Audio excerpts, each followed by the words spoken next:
كأس العالم للأندية ستطل علينا من جديد بوجاح عربي وعلى أرض عربية. المغرب في شمال إفريقيا ستشرق منه شمس التحدي والبحث عن التتويج العالمي من بوابة الأندية، وما يهمنا هنا هو تمثيل العربي في هذا الحدث الدولي.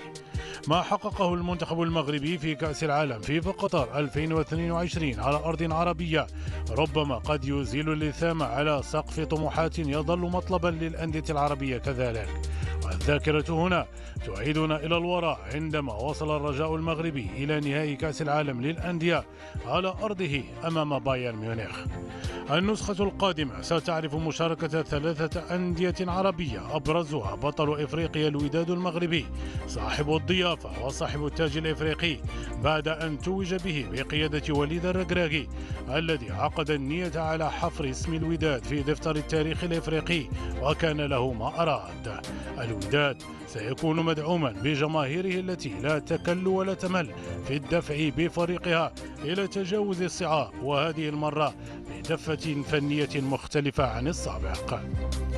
إلى جانب الوداد ستعرف البطولة مشاركة لوصيف إفريقيا الأهلي المصري الذي اختاره الفيفا كذلك ممثلا عن إفريقيا بعد وصوله للمشهد الختامي في دوري أبطال إفريقيا، وله في المشاركة العالمية باع يجعله خصما مهاب الجانب يبحث عن أفضل تمثيل للكرة المصرية.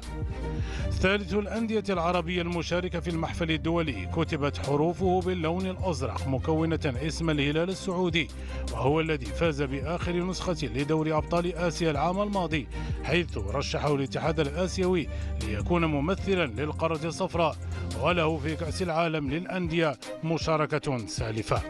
بين الوداد والأهلي والهلال ستكون حكاية التمثيلية العربية ووحدها المنافسة من ستوضح رغبة أهل لغة الضاد في بلوغ مبلغ هم له أهلا رغم ضخامة أسماء الأندية المشاركة، ولهم قاعدة في صفهم تقول: منطق كرة القدم هو أنها لا تعترف بالمنطق أحيانا.